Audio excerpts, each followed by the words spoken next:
Webu Sayadaw was important for two reasons. One is that in his time, he became one of the most venerated monks in Burma.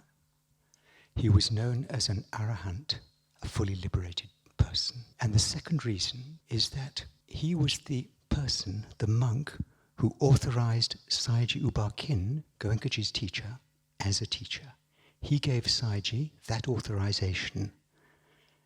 And for a householder to be authorized by a monk of such standing, reputedly an arahant, known as an arahant, gave Sayadaw enormous status, prestige, and backing in his work. Had he been authorized by another householder teacher, it would have been okay. But nothing like this, nothing like Webu Sayadaw's. Not only authorization, but continuing support throughout his life. And as this talk goes on, we'll explore further that important relationship between Webu Sayadaw and Sayadaw U Ba Khin.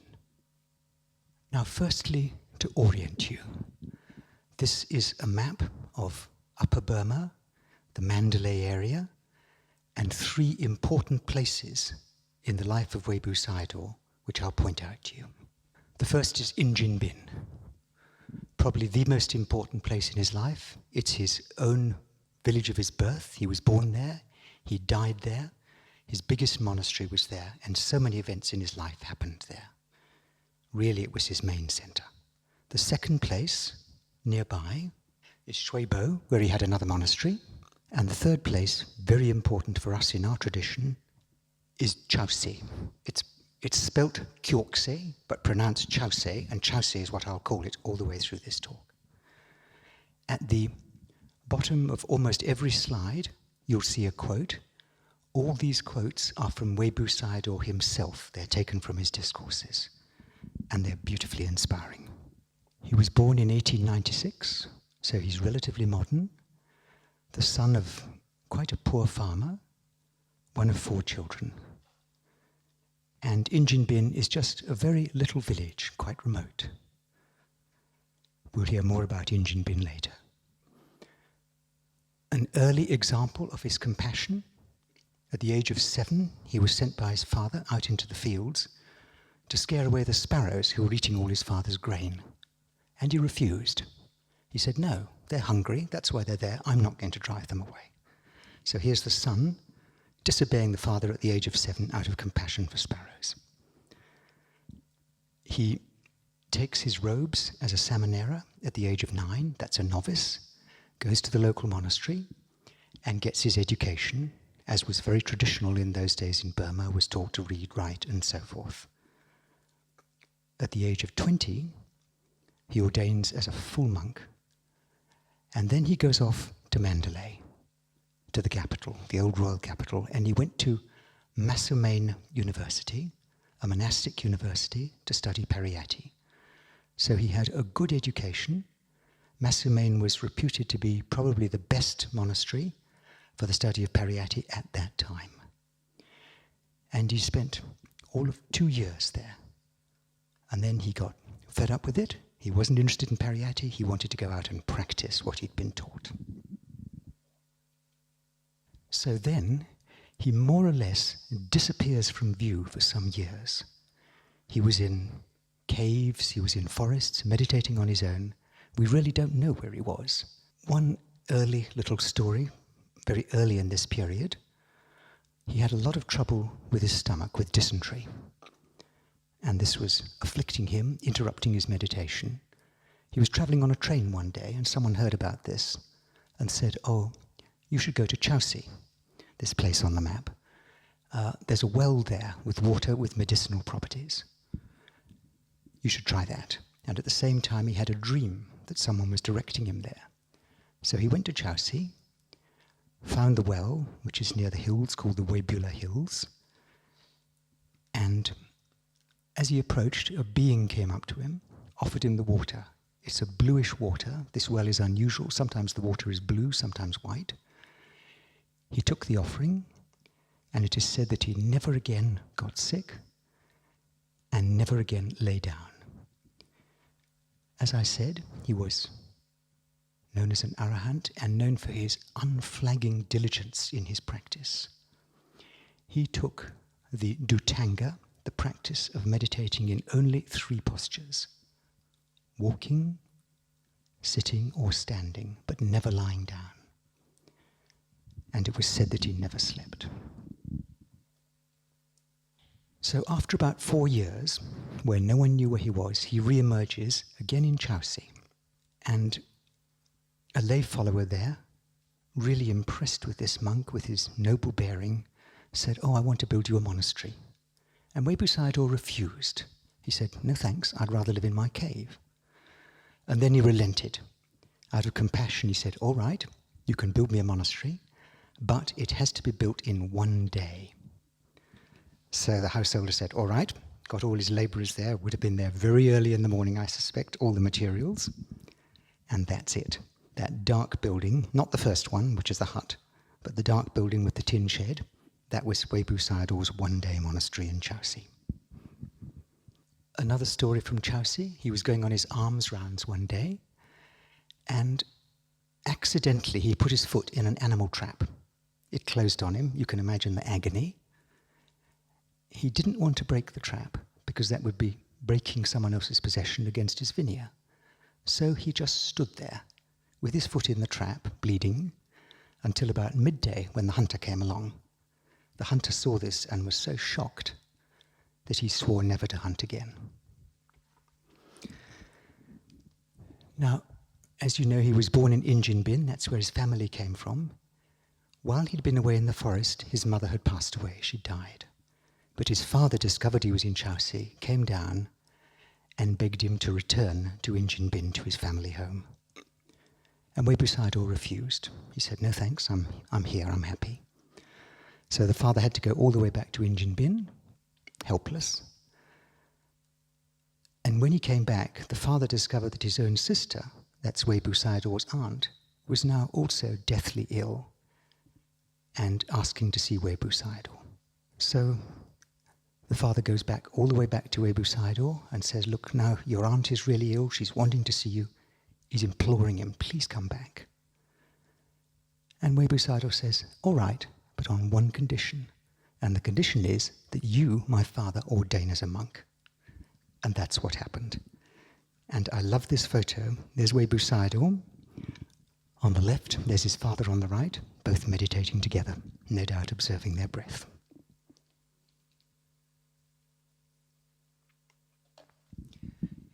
Now, when he returned to Injinbin, he met his old childhood teacher, the one who taught him when he first ordained. And his teacher cross-questioned him about what he was doing. And he said, "Well, you taught me. I'm practicing what you taught me." And he explained Anapana to him. And then he said these words, "This is the shortcut to Nibbana. Anyone can use it, stands up to investigation. It's in accordance with the teachings of the Buddha, as preserved in the scriptures. It's the straight path to Nibbana." And his teacher asked him to start teaching, which he did. And then there were 2 monasteries at Injinbin, the one where his old teacher was teaching Pariyatti, that's the study of the scriptures, and he was teaching Patipatti on the other side. Of course, at that time, Injinbin was a very small place. And then a 3rd monastery was donated to him, that was in Webu, which I've pointed out. And he used to spend, he had a sort of rotation. He would spend the hot season at Injinbin, the winter at Chelsea, and the rainy season at Webu. And he spent 37 rainy seasons at Webu. And here he is sweeping the grounds.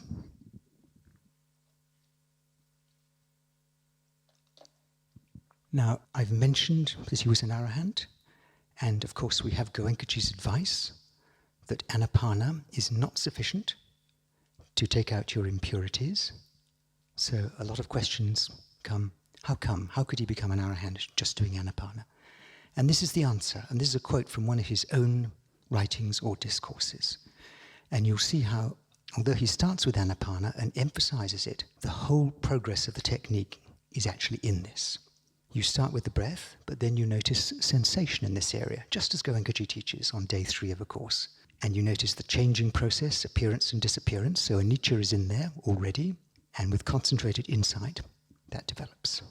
And then the concentration spreads through the body. Goenkaji talks about the stage of Bhanga being absolutely essential to move from there to Nibbana, and here it is.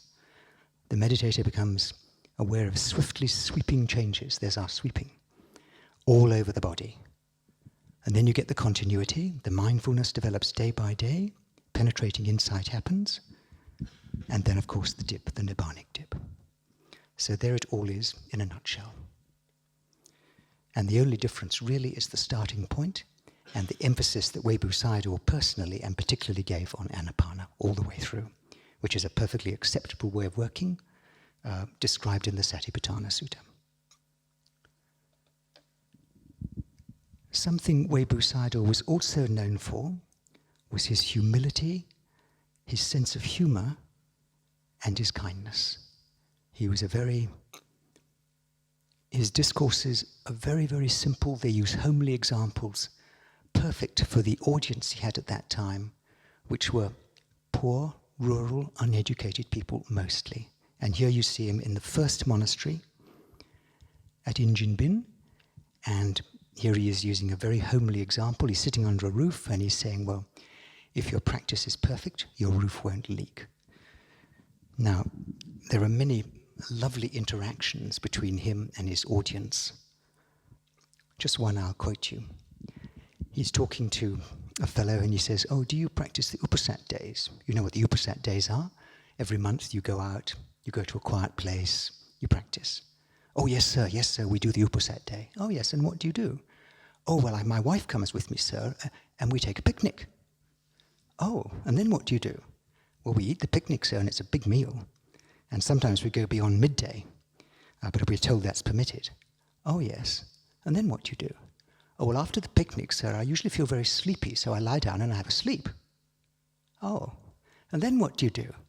Oh, well, when I wake up, usually I feel quite ill, and so I have some lemonade.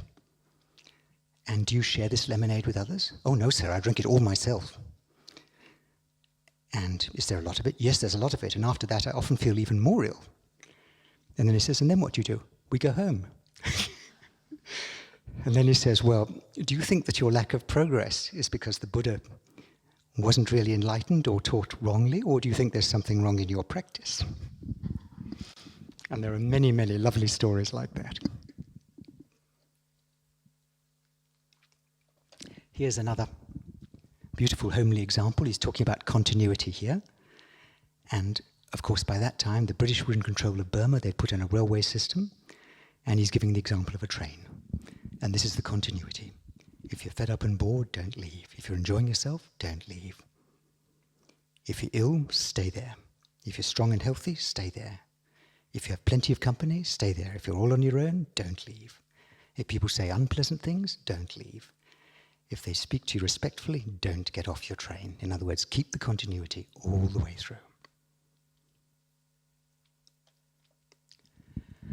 And so Webu Sayadaw had this system of going around his 3 monasteries, and now we're going to fast forward to 1941. The Second World War has started. The Japanese are about to invade Burma, and at that time U Ba Khin was the accountant for the Railways Board, and he used to go up and down on the main line between Mandalay and Rangoon, auditing the railway stations. He had a special carriage because he was the chief accountant, and it was all fitted out for him. He could sleep in his carriage, which meant that he could go for quite long trips at a time. And he arrives at a station near Chowsi to audit the accounts, and discovers that the accounts are already audited. So he's got 2 or 3 spare days. So he's shunted off into Chowsi on a siding there, and now he's thinking what to do. So he goes out, and there's a hill nearby with a pagoda on it. So he climbs up the hill to the pagoda. It seems to beckon him in some way. And he's with the assistant station master. They go to the top of the hill, and from the top, they notice below, at the foot of the hills, a bamboo monastery, very small bamboo monastery. And U Ba Khin says, what's that? And the assistant station master says, oh, that is the monastery of a very highly developed monk. These are the Webu Hills, so they call him Webu Sayadaw. He's worthy of paying respects to, sir. He's an arahant. And U Ba Khin was thrilled.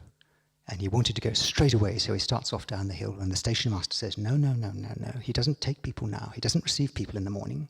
You'll have to wait till the afternoon.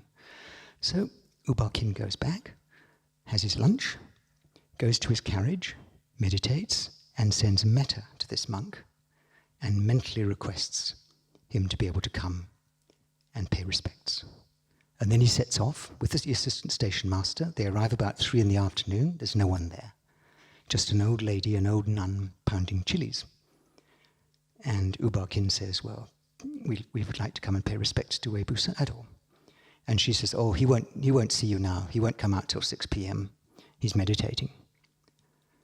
And U Ba Khin says, well, I've come all the way from Rangoon, and I would really like to make some contact with him. May I at least go and pay respects outside his hut? And she says, yes, sure, you can do that. And this is the hut. A little bamboo hut, which was next to his one-day monastery. And so U Ba Khin goes, kneels on the ground, and pays respects. And at that moment, the door of the hut opens. Out comes Webu Sayadaw, preceded by a large cloud of mosquitoes. And Webu Sayadaw says, his first words, "O great disciple, when you pay respects, what is your aspiration?" And before U Ba Khin can reply, Webu Sayadaw continues, "Oh, it's Nibbana. You want Nibbana, do you? And how will you get that?" So he's reading U Ba Khin's mind.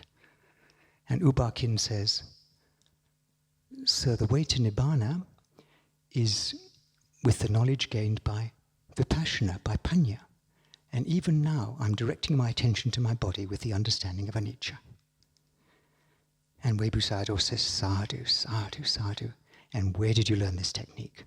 And he cross-questions him for a long time. And U Ba Khin relates that he'd taken his first course with Sayadaw, and that since then he'd been practicing diligently. Even in his carriage, he practiced daily. And they had a long conversation. Normally, Webu Sayadaw didn't talk much, but people around him said they'd never seen him talk as much as he did to U Ba Khin. So, and at the end of it he says, "Well, you must have great paramis, because I thought that you had been in the jungle practicing for many years."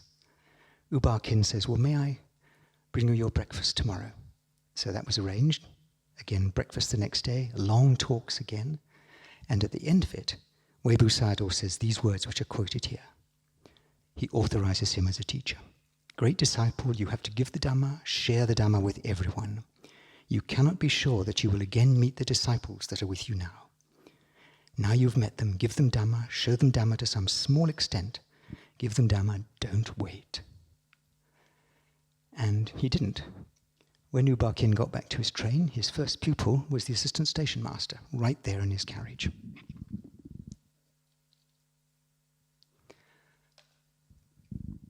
Another quote from Webu Sayadaw, and here again we see that this Anapana that he was practicing also included sensation, and very subtle sensation.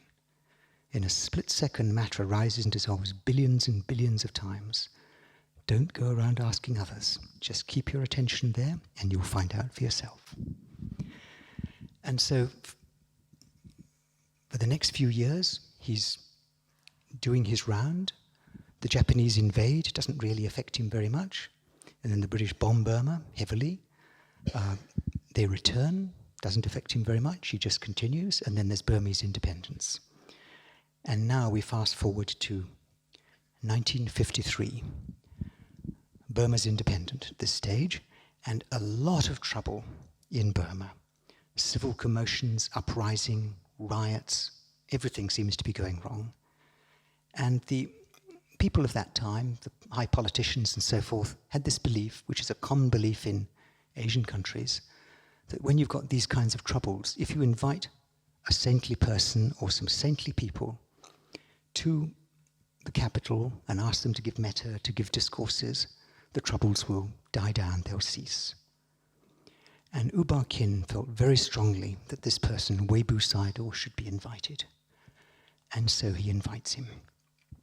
He sends one of his Accountant General's staff as a messenger all the way up to Mandalay, doesn't bother to give him a letter, just asks him to make a verbal invitation and says to the messenger, and I will also invite him from Rangoon. So the messenger arrives in Mandalay, and he stays with a friend of his overnight, and the friend says, what are you doing up here? And he explains his mission, and the friend laughs at him, he scoffs. He says, you must be joking. Webu Sayadaw has never spent even one night outside his monasteries. He never even goes to Mandalay. And you think he's going to come down to your place in Rangoon? Forget it. The messenger persists. He goes to the little bamboo monastery, and Webu Sayadaw is eating his lunch.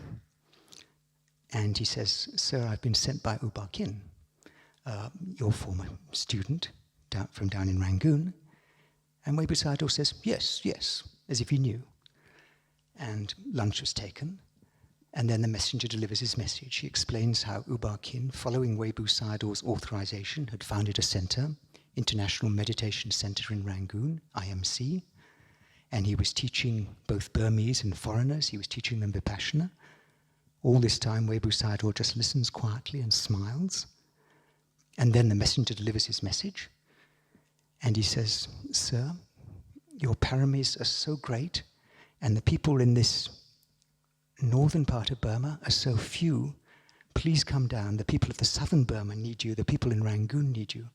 Please come down, give your metta and your instructions there. And Sayadaw invites you to stay at his center for 7 days at IMC.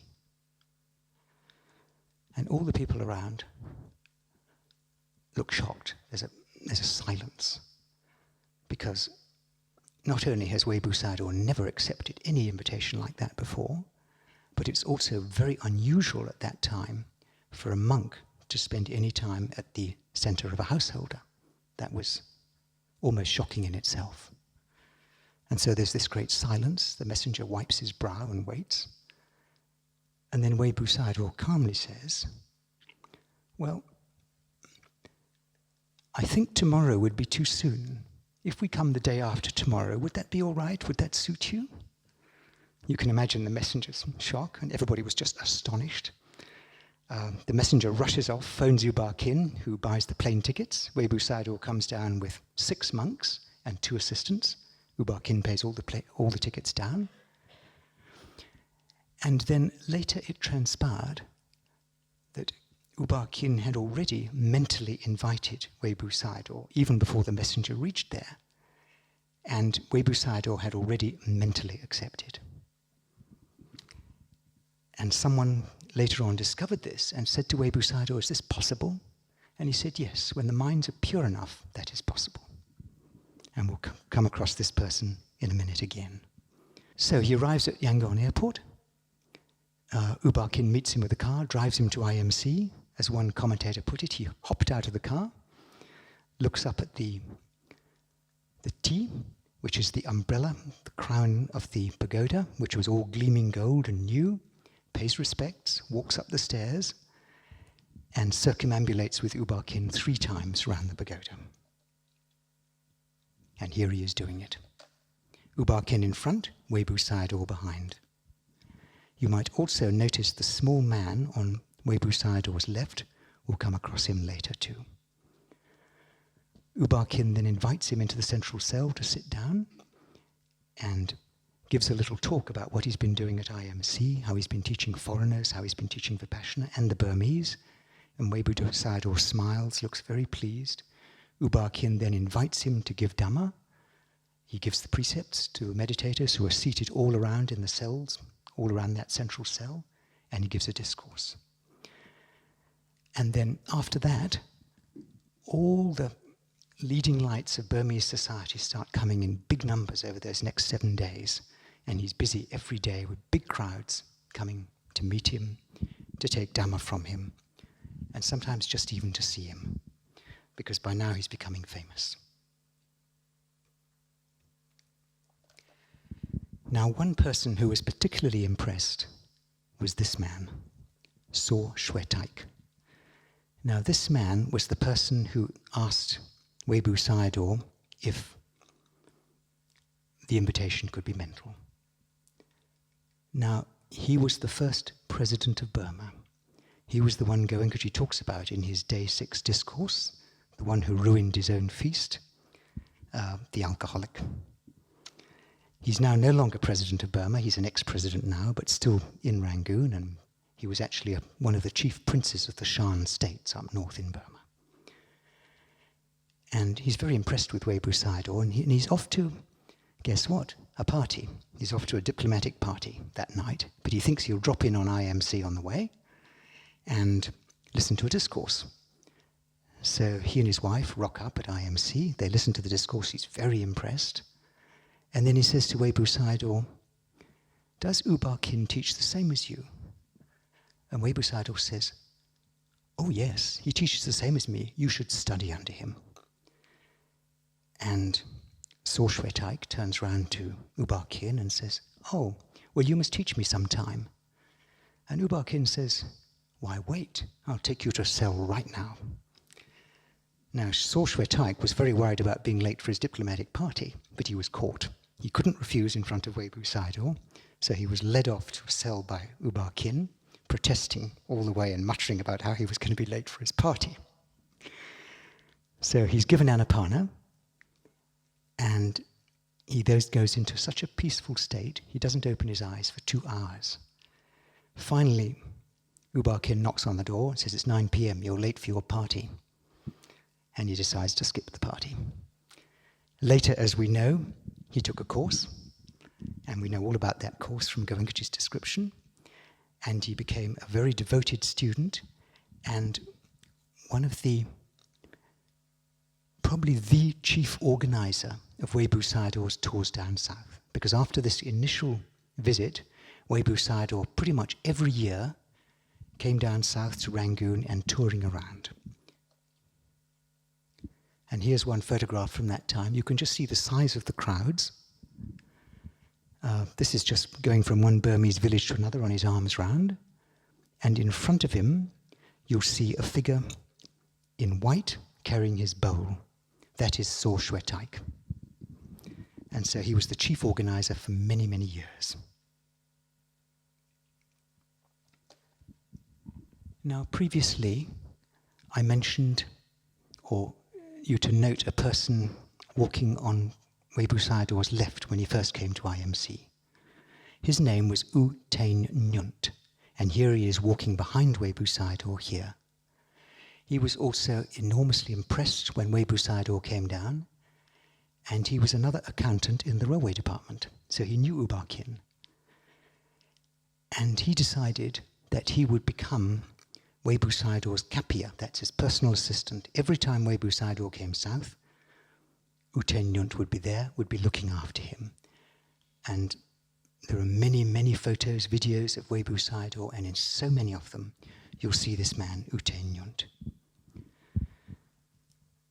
And then the next question that comes is, was he a meditator? Well, he wasn't at that stage. He had a problem. He had an alcohol problem, just like So Shwe Taik.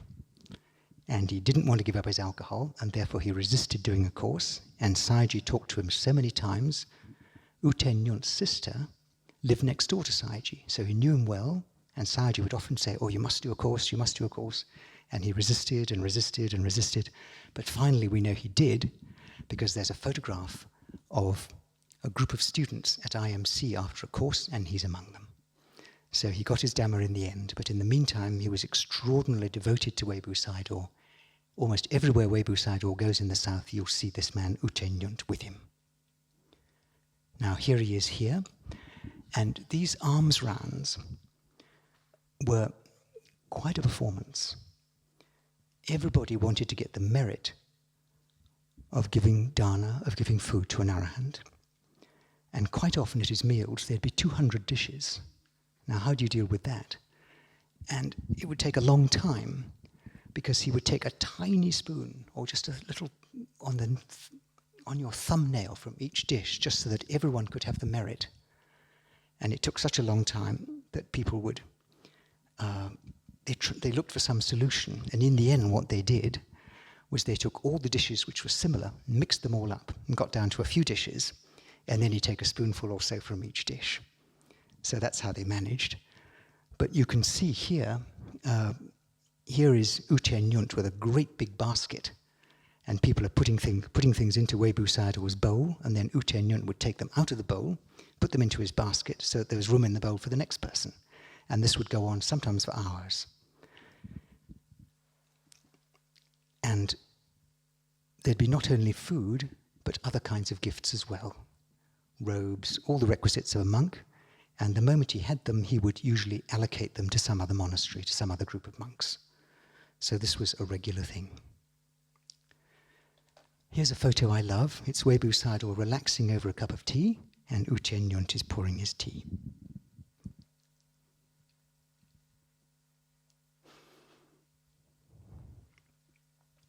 Another photo I like very much. Webu Sayadaw encouraged dana because of the merit it gave. And the body language here is just so beautiful with this man giving something, I can't even see what it is, and Webu Sayadaw accepting it. And he's encouraging it because of the merit it gives you when you donate. Now, this is Webu Sayadaw with a car. It's a Dodge Plymouth. And there's a story behind this. A young American lady called Clarissa Vanstrong came out and took robes, first in Singapore under another monk, and then later under Webu Sayadaw, and stayed for 3 years and practiced very seriously. But her father didn't like it. He thought, oh, she's getting involved in some sect, some weird Eastern religion or something, so he came all the way out to Burma to bring her back to America, which he did. But she was unhappy about this, and a deal was done. She would come back to America, to San Francisco, if the father paid for this Dodge Plymouth to be sent out as a donation to Webu Sayadaw. And that's what happened. And there he is with his Dodge Plymouth. And that car got heavy use. You'll see many photographs of him. He'd be driven to some place to do his arms round. And the shipping was arranged by, guess who? U Teng, who was the railway accountant. And the car, when it came out, was designated only 2 people could use it. One was Webu Sayadaw, and the other one was U Nu, who was the Prime Minister of Burma at that time, that Dhamma Prime Minister who permitted Sayagyi to give courses in his office. So just 2 people could use it. Of course he had a chauffeur. I'm sure he didn't drive it himself. Now, on his trips down south, on one occasion he did a tour of India, a pilgrimage to India.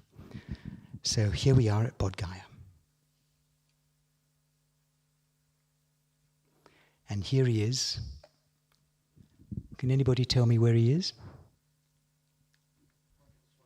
Under the Bodhi tree at Bodh Gaya, yes. And he did a very full, conventional pilgrimage tour. All the usual places, Bodh Gaya and Sarnath and Nalanda and so on and so forth. It was a full, good pilgrimage, and U Teng was with him all the way. And he didn't just stop at doing a pilgrimage. Here he is doing the tourist thing. He's in front of the Taj Mahal in India with U Teng. So he took some time off to see some of the sights as well.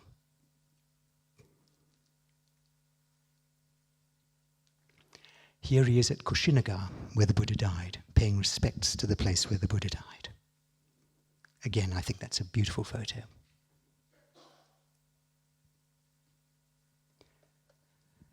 Now, apart from India, he also went to Sri Lanka. And again, there's a story behind that. There was a monk called U Lokanatha, an Italian, who came out from Europe, took robes, and for some time studied under Webu Sayadaw at Injinbin, and became quite famous in his own right. There's even photos of him with Hollywood celebrities and things like that back in America. But he came back through Sri Lanka, and he knew the Prime Minister of Sri Lanka, and he was talking to the Prime Minister. And the Prime Minister was lamenting the fact that there were no fully enlightened beings in the world today. And U Lokanatha said, oh no, that's not true, and told him about Webu Sayadaw. And the Prime Minister of Sri Lanka was thrilled. And so he invited Webu Sayadaw out on a state visit. Big thing. Webu Sayadaw came, and here he is in the house of, I think it's the Prime Minister of that time, and that person next to him, on Webu Sayadaw's left, the slightly roly-poly looking figure, is Ulokanata, the Italian monk. When he went there, the Prime Minister also presented him with some genuine Buddha relics, which he was very pleased with. He took them back to Injin Bin, and they're still there today.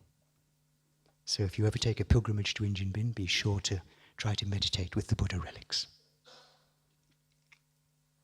Another photo from Sri Lanka.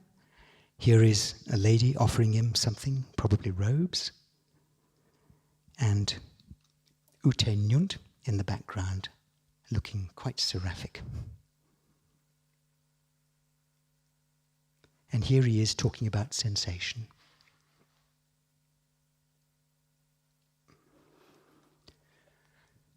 Now back to Injin Bin. He was spending a lot of time here. He was now famous. And what had become a small monastery was getting bigger and bigger. Today it covers 33 acres. There are many, many buildings, probably 100 buildings there, and people kept on building more.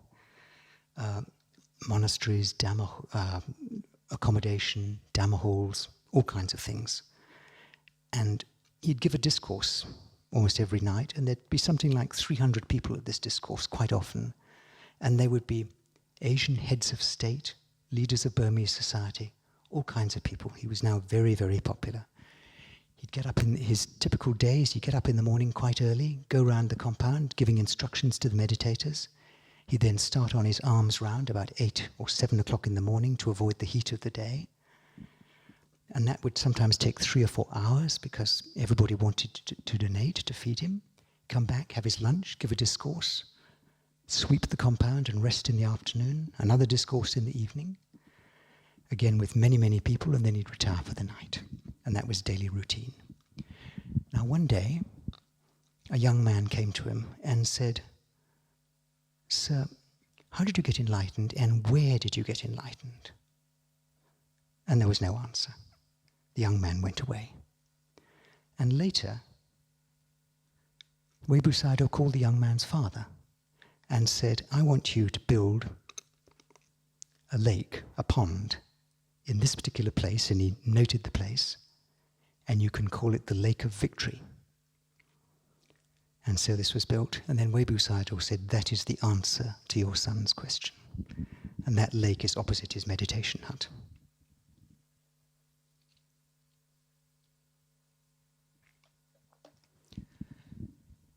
Now Webu Sayadaw, I've mentioned he gave many discourses. When he was down on tour in the south especially, he'd give sometimes 5 or 10 discourses every day. A Burmese scholar collected many of these discourses.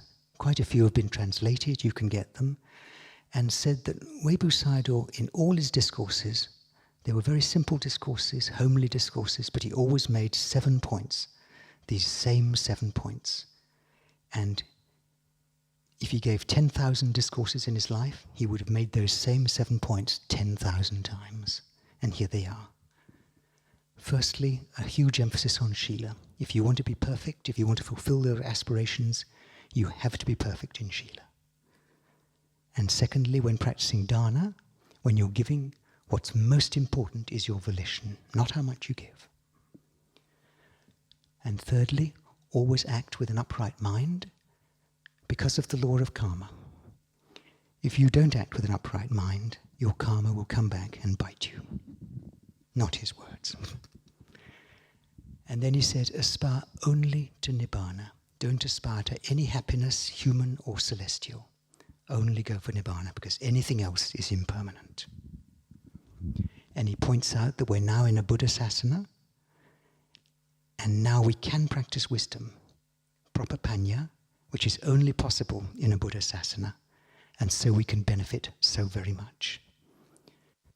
And then from birth to death, we always have the in-breath and the out-breath, exactly as Goenkaji says in the Anapana instructions. And when doing anything at all, sitting, standing, lying, walking, whatever it is, always be aware of the breath. And that was continuous.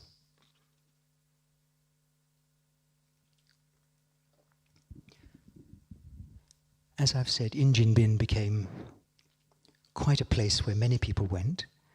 And at one time, Sayadaw, who all this time had been teaching, and Webu Sayadaw had been visiting him regularly at IMC, Sayadaw decided that he wanted to become a monk and do a retreat for 7 days. And he didn't want any fuss, because he knew that a lot of people would want to give him robes or this or that. So he just went off secretly, just got in his car, drove up to Mandalay, and went and visited his old friend Uko Lay. Uko Lay was the Vice-Chancellor of Mandalay University. And he arrives at the door, and Uko Lay says, "What are you doing here?" And he says, "Oh, I've come to take robes. Would you like to as well?" And Uko Lay rushes around and gets himself organized, and they go off to Webu Sayadaw and present themselves to him. And he says, "Oh, so you want to do good deeds, do you?" And they said, "Yes, sir." And he says, "Well, if you want to become a monk, there are 227 precepts. Do you know them?" "Oh, no, sir, we don't know what they are." He says, "Well, all of them are to restrain your acts of body, speech, and mind. And I'll give you a technique whereby you can do that." And he teaches them Anapana. And then he says, "And when you're doing Anapana, when you're following the in-breath and the out-breath, are you doing any physical misdeeds?" "No, sir." "Are you doing any vocal misdeeds?" "No, sir." "And when you control your mind, are you doing any mental misdeeds?" "No, sir." He says, "All right, well, this is what you have to practice, and then you don't have to worry about knowing those 227 precepts." And then he looks at them and he says, "Well, you're both over 50, and you've probably slept every single night of your life." "Oh, yes, sir." And he says, "Well, have you come here to make merits or not?" "Oh, yes, we've come to make merits, sir." And he says, "Well, you will do this the whole night." And so that was their retreat. And this is a photo of Webu Sayadaw in front, Sayadaw behind him, and Uko Lay behind him at Injinbin.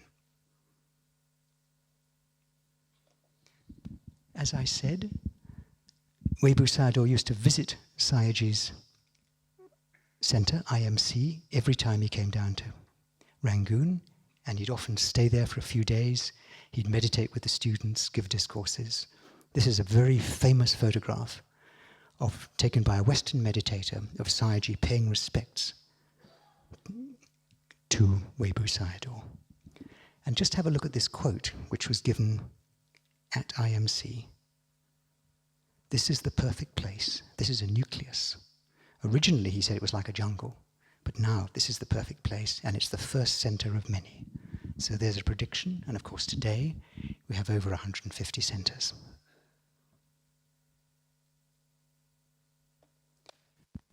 Eventually Sayadaw passed away before Webu Sayadaw did, and Webu Sayadaw went down and he met a group of Sayadaw's old students, and this is what he said: "He never died. A person like your Sayadaw will not die. You may not see him, but his teaching lives on. Not like some persons who, even though they're alive, are as if dead, who serve no purpose and who benefit none."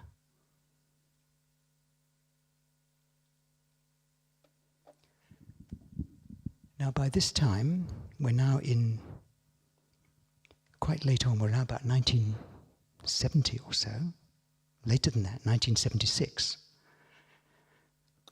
Goenkaji's out teaching in the West, in India, and he's getting Western students, and he's sending them over to IMC, and groups of Western students are coming and sitting at IMC doing retreats. Sayadaw's not there anymore, but they're still doing retreats. And one group of students had the good fortune to meet Webu Sayadaw. They were doing their retreat, and suddenly they were told, "Oh, there's a very important monk in town, you must come and see him." So they're all shipped off in a bus and taken to some Dhamma hall somewhere, and they noticed the place is packed with Burmese, all looking terribly smart. And there's Webu Sayadaw at the end with this huge meal in front of him, usual story. And he takes his meal and they sit there, and then they take him into a private room, and one of the happy group who met him was Bill Gracilius, who's an American teacher today. And This is Bill's description. He said the atmosphere was incredibly light and informal. Webu Sayadaw was talking in Burmese and there was a translator, and U Ten Nyunt was there as well. And he asked where they'd come from, and they said that all these different places, America and Europe and this and that, Australia, whatever. And he was very impressed. He said, oh, this is like the time of the Buddha.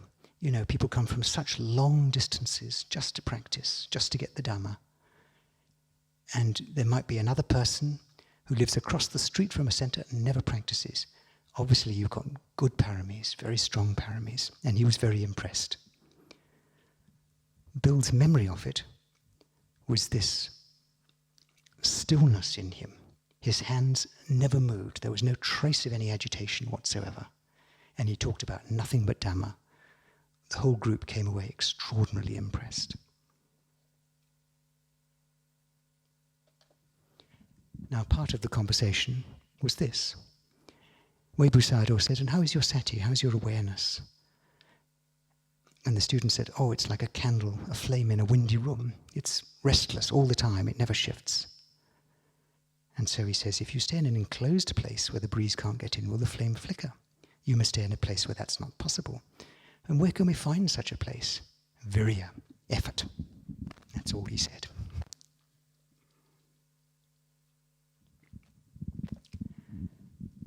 And this, I'm told, was a photograph of his last meal. He's now very old, and he's staying at Injin Bin, and he passed away in June 1977 at the age of 81. And this is what Goenkaji said about him that year after he passed away. Recently, Venerable Bhikkhu Sayadaw passed away. He was an arahant. His teaching was such that he would just teach Anapana, nothing else. He would just say, observe the breath coming in, going out, and then you start getting sensations. And then the stage comes when the sensation automatically spreads, just as Webu Sayadaw described. Spreads to the whole body, the gross sensation passes, the subtle comes, you reach Bhanga, and then this Anapana technique, you're giving importance to the breath right up to the end, up to the Nibbanic stage. So that's how Goenkaji explains it. And then finally, a quote from Webu Sayadaw himself. The benefits from the practice are not just for a short moment or a lifetime. That short moment of purity will bring benefits for the remainder of the cycle of birth and death. And why can you accomplish this? Because the time is right, your form of existence is right, and you're putting forth right effort. Exactly as the Buddha described. It's rare to come across a Buddha. It's rare to be a human being. It's rare to be able to make this effort. And he goes on, the disciples of the Buddha took practice from the teacher and worked with unwavering perseverance. Therefore they achieved the awakening they had aspired for. How did they work? In the same way, and another beautiful homely simile, as a man who wants to light a fire with a fire stick. They rub two pieces of wood together and heat is produced. Eventually the wood starts to glow and then they could light a fire. And that's the continuity.